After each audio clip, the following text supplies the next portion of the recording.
Vaatame veel ühte kasulikku võtet, mis võimaldab paljusid eksponentvõrrandeid üsna lihtsalt lahendada.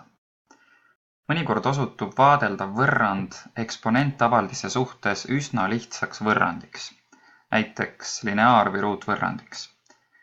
Seda on eriti hästi näha, kui asendame võrrandis oleva eksponentavaldise uue tundmatuga ehk teeme nii-öelda muutuja vahetuse. Kui me oma näitevõrrandit vaatame, siis selle võrrandi esimene liige on võimalik ümber kirjutada natuke teistsugusel kujul. Kirjutame 5 astmes 2x asemele 5 astmes x ruudus.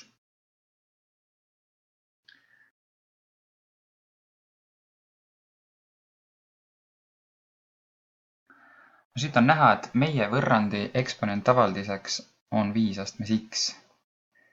Esimese liikme juures on ta tõstetud ruutu, teise liikme juures on see sama 5 astmes x esimeses astmes.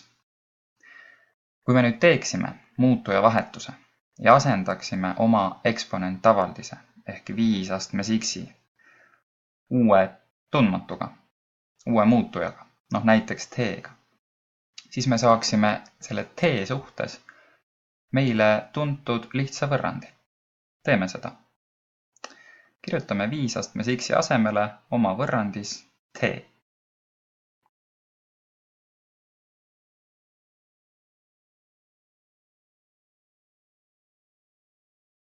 Aga see on ju meile tuntud võrrand.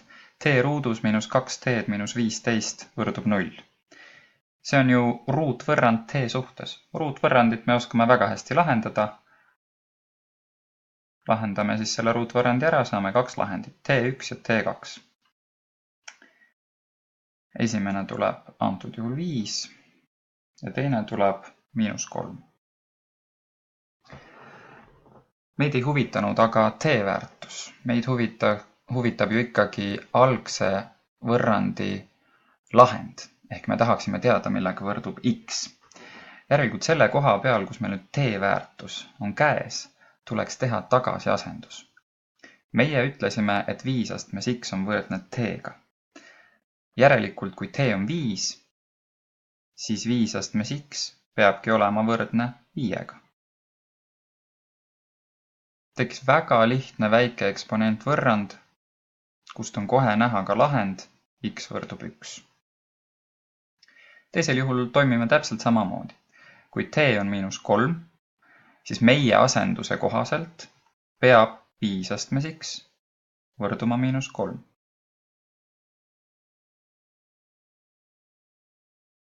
Kui nüüd seda võrrandit vaadata, siis vasakul poolel on positiivse arvu aste ja paremal poolel on negatiivne arv. On ju teada, et ühegi positiivse arvu aste ei saa kunagi olla negatiivne. Järelikult antud juhul teisel võrrandil lahendid puuduvad. Ja meie algse eksponentvõrrandi ainsaks lahendiks on x võrdub 1.